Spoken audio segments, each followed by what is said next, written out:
Ms. Nina, Mr. Georgi, that you gave us opportunity to introduce all this knowledge to the Georgian society and for us to be able to read all this in Georgian language. Thank you so much.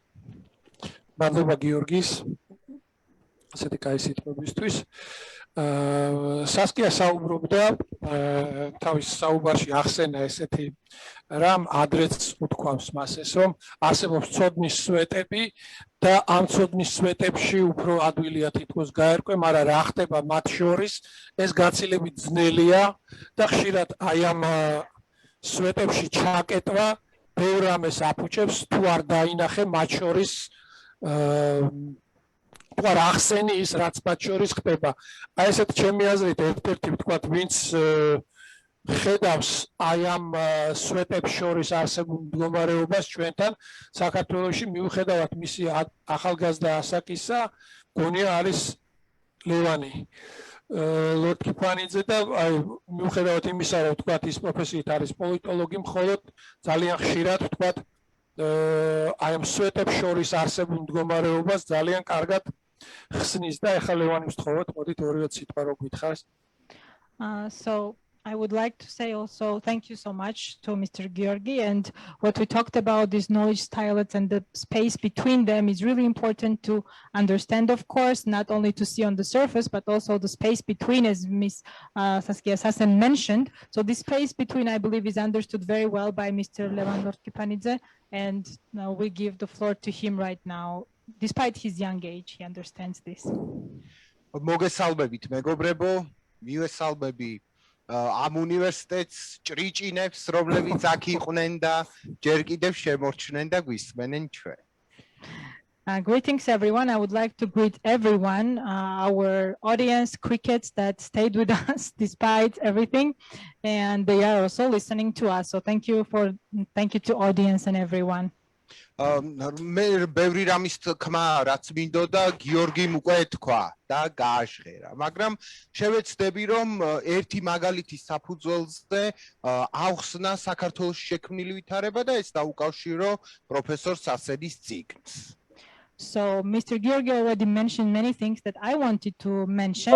So I would like to just say a few words, which are actually an example, and it is also related to Ms. Saskia Sassen's book, of course. დასავლეთ საქართველოში არის ასეთი ქალაქი, მანგანუმის მომპოვებელი ქალაქი, ჭიათურა, რომელიც თქვენი ცით და მოდით ახლა ქალბატონ სასენსაც გავაცნოთ. So in Western Georgia, there's such city Chiatura, which is a mining city of manganum, and we, of course, all of you know this city, but let's introduce this city also to Ms. Saskia Sassen. ეს არის ქალაქი, რომელზეც ფაქტობრივად საქართველოს სახელმწიფოს იურისდიქცია არ ვრცელდება. This is a city of mining manganese where actually the jurisdiction of the Georgian state doesn't spread to, so to say, doesn't cover this city. იმიტომ რომ ეს საწარმო, იქ მდებარე საწარმო არის სრულად პრივატიზირებული და სახელმწიფოს იქ არანაირი წილი, არანაირი მონაწილეობა მის მართვაში არ აქვს და მეორეს მხრივ საერთაშორისო ხელშეკრულებითაც საქართველოს სახელმწიფო გაძარცულია უფლებამოსილებებისგან, რომ ჩაერიოს იქ მოქმედი კომპანიის მოქმედებებში. This is an enterprise that is fully privatized, so the Georgian state doesn't have a say, doesn't have a share in managing it. So the international contracts are also robbed of rights for the Georgian state to intervene in any meaningful way.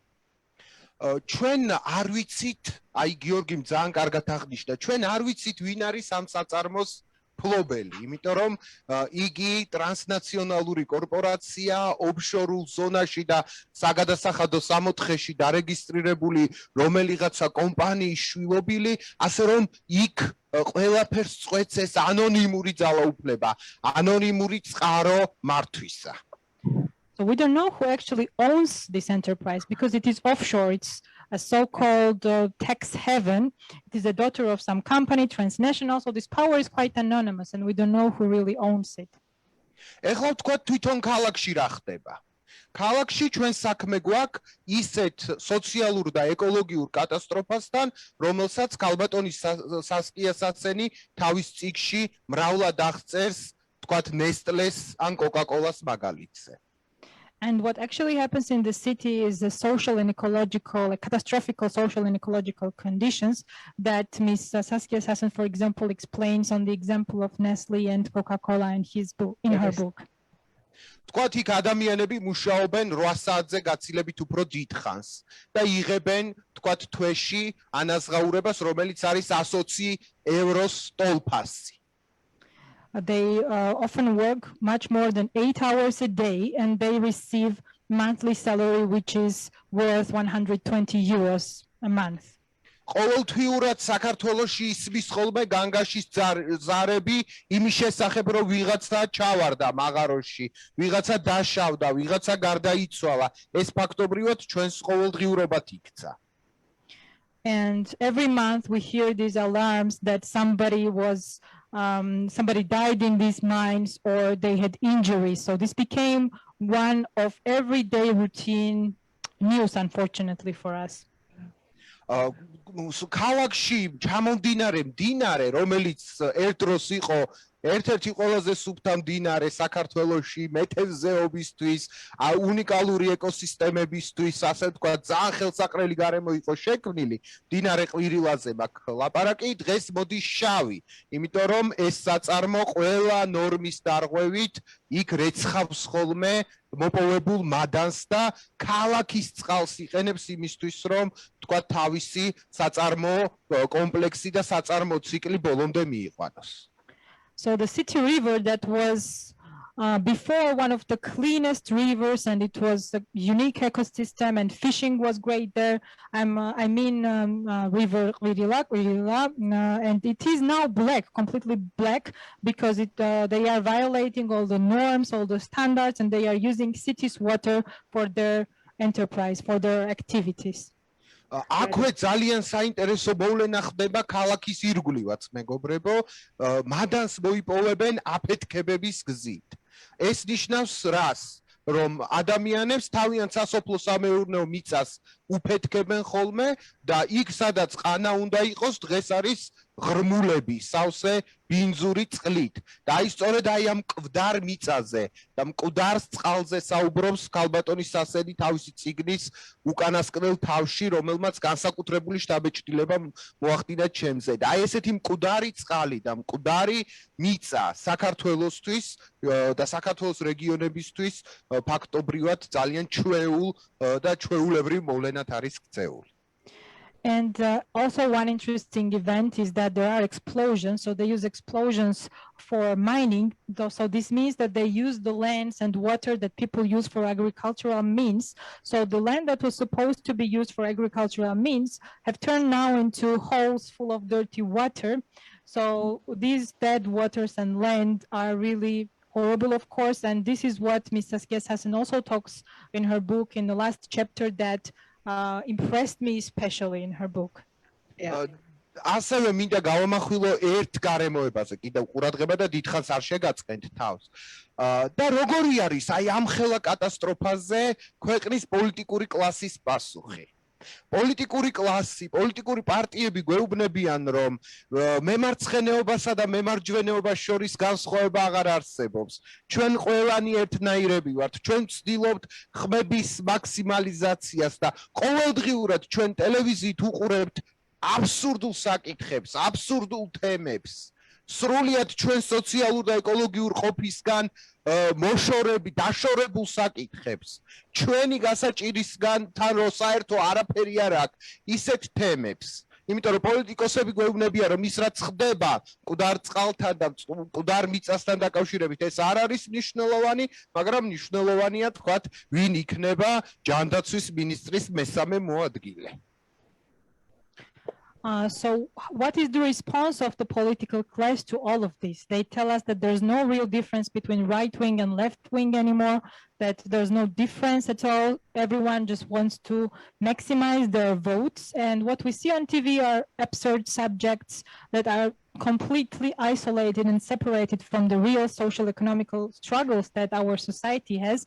And the politicians want to convince us that the problems we care about are not important, and it is more important to know who is the third deputy of the Minister of Health, for example. და დასასრულ ერთ თეზისაც ვიტყვი, რომ აი ამ გლობალიზაციამ, ამ პრივატიზაციამ, ამ განდევნებმა თავარი რაც მოიტანა საქართველოშიც არის ის, რომ ადამიანებს აღარ შეუძლიათ კლასებად, ძლიერ სოციალურ ჯგუფებად ორგანიზება, რომ აწარმოონ ბრძოლა თავიანთი უფლებებისათვის და თავიანთი პრიორიტეტებისათვის. ასე რომ დიახ, დღეს ჩვენს ქვეყანაში ადამიანები განდევნილი არიან პოლიტიკიდანაც, სოციალური ყოფიდანაც, არიან მარტონი, არიან ღარიბები და არ შეუძლიათ სამწუხაროდ ჯერჯერობით შეეწინააღმდეგონ ამ სისტემას. So one more thesis I would like to say, all this globalization, expulsion, what did it bring to people? It means that people cannot really gather as strong communities, strong groups to actually define their priorities, and they cannot really resist all these because they are poor, they don't have so much power, at least as of now, that's the reality. Yeah. დიდი მადლობა. Thank you so much. Yeah. Can I say something? Oh. Yes, of course, yeah. Yes, I think it's very important what you just added. It really is. We have entered a new epoch, and we entered that epoch in the West, at least, already in the 1980s. But nobody could see that. We couldn't see it. Now we know, I mean, we have known now for quite a bit, but it's quite interesting to see how this new, actor, very powerful. And also what is very important is that even a very modest operation is of interest to these investors, because what they then put out on the market is not the little whatever. No, it's an asset. It's an absolutely abstract condition that others will buy. And this is a critical element that really marks our current epoch. In other words, we have entered a new epoch. And it is very difficult to actually contest the power of the major actors, because so much of it is made into an abstraction. What plays in the markets, it could be anything, but it is an asset. But it could just be anything. Anything can now be transformed into an asset that you can buy and sell, buy and sell, buy and sell on the global markets. And that puts most people, most governments of cities, etc., out of the picture. You can't even begin to enter that zone. And so it's a tough one. And the big question for me is, I tend to think that everything is a curve. Okay, so now they're still gaining. When does it really disintegrate and is kaput?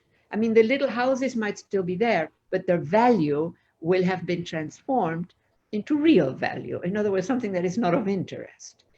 When any materiality can be sold on the global markets as valuable, we are in trouble, because it's a fiction. It's a fiction that benefits some and the rest are not benefited by it. Anyhow, I have spoken enough.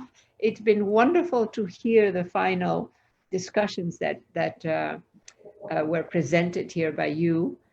So I'm delighted to have had the opportunity to share this with you and to hear you talk.